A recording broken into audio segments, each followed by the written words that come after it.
Today I continue studying English with a hilarious video clip from France, which is called Learn English with Brad Pitt on Friends. So this is a scene that Brad Pitt is invited to take part in the chapter, and his name is Will. He comes to Rachel. Comes to Monica's party for Thanksgiving.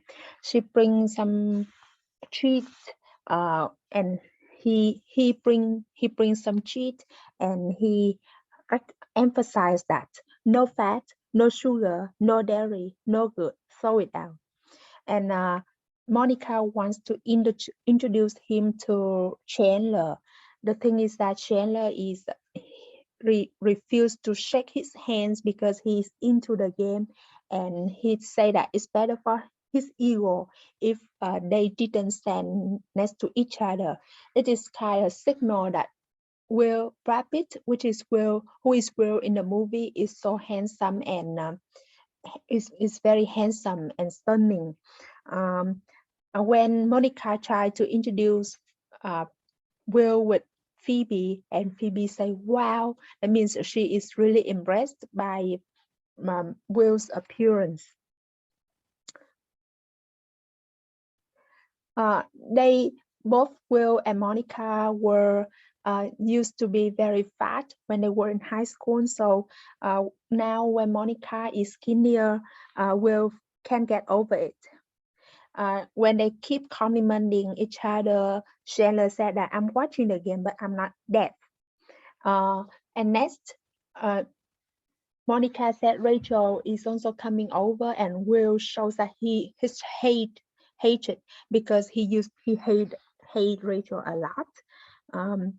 He said that Rachel was horrible to him in high school, but maybe now he's in a good place, and maybe he feel that the relationship is better.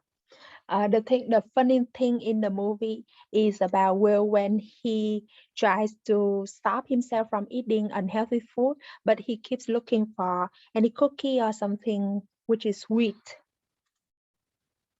The next scene, scene B, is when Ross coming over, and Ross and Will used to know each other when they were in high school, and now Will is so handsome and so skin and so thin, and Ross hug him and say hot stuff.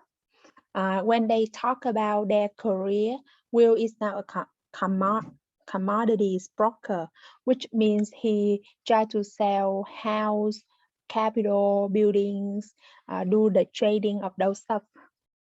And Ross say it's interesting, and Will say yes, it's not. When they were talking about the last time they met each other, it was the time that they went to a friend's graduation party, and they keep laughing as if it was such a good party, but in reality they couldn't get into it. And Will stated that it was lame when they were into dinosaurs wearing dinosaur uniform, and when they asked when he asked Ross what he's up to now, Ross tried to avoid that sentence by asking how long have you been in town, because Ross' job is to look into to study about dinosaurs nowadays. When Rachel came and she bring a plate of yam. Yam is similar with potato, but it is sweeter, and yam is a traditional cook in Thanksgiving. And Will really hates Rachel, and he said that there's two things he hates in the world. One is Rachel Green, and the second one is a complex carbohydrate. But in Rachel's perspective, Will is such a very handsome and smoldering things going on. She feel that Will is keep staring at her and mouth something to her, but she cannot make it out. But when we look at Will, we can see that he said, "I hate you." And when they talk to each other, Rachel say that it's such a hard time placing you. That means it's very hard for her to remember who is Will. And she kind of remember is this the last we know each other when we fool around at a friend's graduation party. Fool around, that means to make out, to have sex. And when Will said Rachel is unbelievable and you are unbelievable, Rachel take it as a compliment, but in reality, it's something that Will just take the literally the real meaning of unbelievable, and he really hates Rachel. This is such a hilarious scene, and I have studied tons of stuff, including grammar, pronunciation, vocabulary, cultural notes, and it's very funny. If you say she said, you must have lost, but the must and the have can be combined and pronounced very lightly.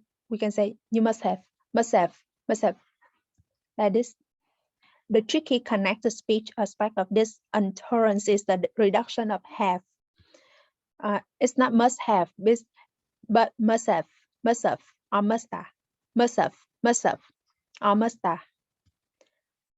That would have been cool. Must have, would have been cool. That would have been cool.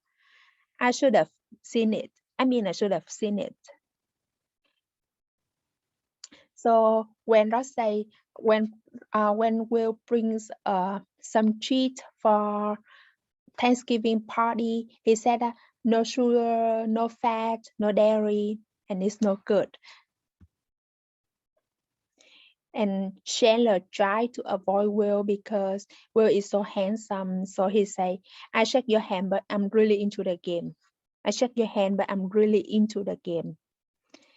And when Monica, because Monica is very thick, skinny now, Will say, Monica, I can get over how crazy you look.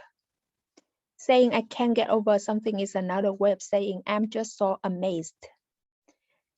And when Will try to compliment on Monica that she's stunning, that means she's very beautiful. And as a verb, you can also say you are stunned by something or someone. In this case, it could be something positive or negative. The community was stunned by the tragedy. I meant to tell you Ross is coming. So I meant to, that means I just forgot to tell you. And now she remember what she needs to tell him. To mean in this case means to have the intention of doing something. Sometimes we say, I meant to tell you when we realize we forgot to mention something to someone. This morning when I saw you, I meant to ask you something. There's something that I've been meaning to tell you. We can use the present perfect continuous right here. There's something I've been meaning to tell you. And now when Will shows that he really hates Rachel, but he thinks that the situation will be better, and because it was a long time ago, I'm in a good place. To be in a good place is used to refer to how a person is feeling emotionally and about their life. Hot stuff is when Ross tries to compliment on Will that he's skinny, he's handsome now. The thing is that when you say hot stuff, it is for something sexual, sexy. So Ross repeats this twice. When he feel that when he say hot stuff, he sounds like a gay person. Hot stuff is used to describe a person or something that is amazing, popular, or even sexually exciting. And I am a commodities broker. That Will's job. That means he sell house, sell properties, and doing those stuff like in real estate. Commodities broker. Trading or selling products for others or organization. Yeah, I would have been good if we had gotten in, but still real fun. I would have been good, would have. So right here, the word have is reduced to would have been good if we had gotten in. That means in reality, they was not allowed to get into the graduation party of their friend. God, we were lame back then. Do you remember how into dinosaurs we were? Lame, that means very, I think lame is something which is very makes no sense, very stupid and cause them embarrassed. Um, Lame means a poor taste or not impressive. Also sometimes used as a simple synonym for pathetic. Sometimes we chop the H in er. This also happens in words such as he, him, and his. So we'll keep saying, I hate her. I hate her. That means he hates Rachel. He hates her, but he keeps saying, I hate her. Wow, he's really got that sassy, smoldering thing going on. Smolder is like a coal that is on burning, but gradually. And the way she described Will to show that he's very hot, very sassy. To smolder is to burn slowly like a coal that is burning out. But in this case, it might mean that his look is burning with anger. I think he's trying to mouth something to me, but I can't make it out. Mouth something is when you try to say something without sound, so people can guess what it is, but I can't make it out. That means she cannot figure out what he is saying. To mouth is to form words with your lips without speaking. In this case, make out is to see an identity, something being communicated. I gotta tell you though, I'm having the hardest time placing you. So hardest placing you, that means she kind of remember who he is, but she cannot remember for sure what his names. She just remember that they used to meet each other.